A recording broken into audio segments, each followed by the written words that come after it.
Michael Morales versus Trevin. I like this kid. I enjoyed his Contender Series fight. He did spend a bit too much time rubbing his heel against the fence for me, but I don't know whether that was nerves because it was Contender Series, because you could tell in his interview before it how much it meant to him. It was like, this is the way out for him and his family, you know what I mean? And that's, whenever you hear that, you can imagine what kind of pressure's on his shoulders. Like, imagine him getting that call. He's 10-0. He gets the call from the UFC. Hey, we want you on the Contender Series. You're fighting this guy, Veretennikov Nikolai, who was fucking hard as nails and never stopped trying to move forward. He must have had that immediate celebration of, oh shit, I've got this opportunity, and then, oh shit, I better get ready for this opportunity. And then that pressure must have set in. That must be a heavy thing to carry. Like when I was stepping into the octagon, it was like, it was for me. It wasn't for anybody else. Yeah. You know, I didn't have like the pressure of, I've got to pay the bills, I've got to do this. I mean, of course I wanted it to be a profession, but like, it seemed to me from his interview like this is his opportunity to dig himself out of a hole, you know, a bad situation. That happens a lot with like some of the South American fighters. Like they really just need opportunities, man. Yeah. Like there are a lot of events that happen within South America that don't get registered on Tapology, don't get registered anywhere. So they will have a few fights and they will have, you know, some experience, but it's just they're just a little bit behind in the terms of coaches, in the term of events, in the term of opportunities to show. And the fact that he can go and represent Ecuador, which is obviously not at the same level as like Brandon Moreno is, but it's like, it's all about raising the sport also in your country that you want to go and you want to represent, because you see the struggle that is around you and you see how difficult it is to just get a fight. Like, and flights off of South America to fight in any event just automatically eliminate you as a possibility for an event.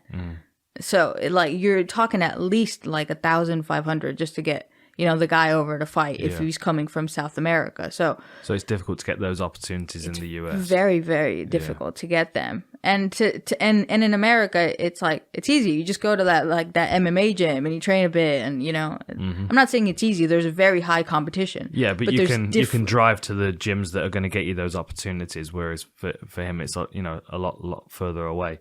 And did you notice how long his reach is? So they're both 6 foot.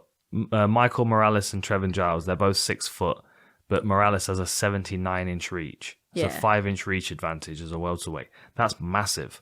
Like the average welterweight is like 74, 75. And then you think John Jones is 84 and a half. And John Jones is what, 6'4". Like he has fucking really, really long arms. He's also really calm. And he's 22 as well. He doesn't fight like a 22-year-old. For how calm he is, for how he won't go crazy. The one thing that gives it away. What? Superman punches off the fence. Like he was trying to nail that. Yeah, you like a bit of. He was trying to nail that Superman punch off the fence over and over again. But one thing I did like about his Contender Series fight is that suplex he landed in the last 10 seconds. Did you see it? Just. But you got to think in the Contenders thing. It's not just you win and you get a contract. Yeah. You have to do something impressive because you're fighting. He did win a decision though, right? Yeah, no, he won a decision, but you still have to. Like the whole purpose is you have to impress, and maybe you'll get out of your comfort zone a little bit in things that aren't so intelligent, or not so intelligent, but like a little bit more risky, just to get that contract. Yeah. Because just because you win doesn't mean you're in the UFC. Yeah. In that show, so that can be like in his mind, if I get a Superman punch win, you know. Yeah, for sure. Definitely gonna get a contract, you know. But that's maybe where the pressure plays in, right? The additional pressure of I've got my opportunity, now I've got to impress. And he might not do that in normal performances. Like now he's got his UFC contract, he might now start to calm down a bit and really settle into his game. And he can't take risks against Trevin Giles. Like Trevin, this is a winnable fight for him, and that's why I think the UFC have made it. It's a winnable fight if he can keep himself safe and fight smart. But Giles will test him for the UFC to see where his level's at. Yeah. But at 22, they're not going to rush him. You know, I think it's a good fight for him to come in on his UFC debut. I think he's going to do it. I'm all for the undefeated fighters right now.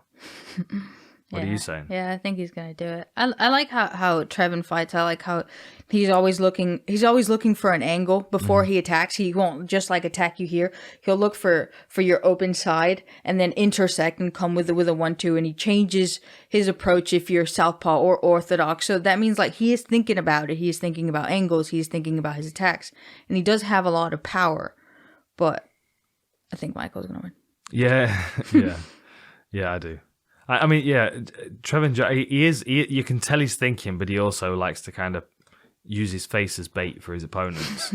Like, get them to swing so he can then start countering, because he knows he's got power. Okay, we're both going for Michael Morales then. All right.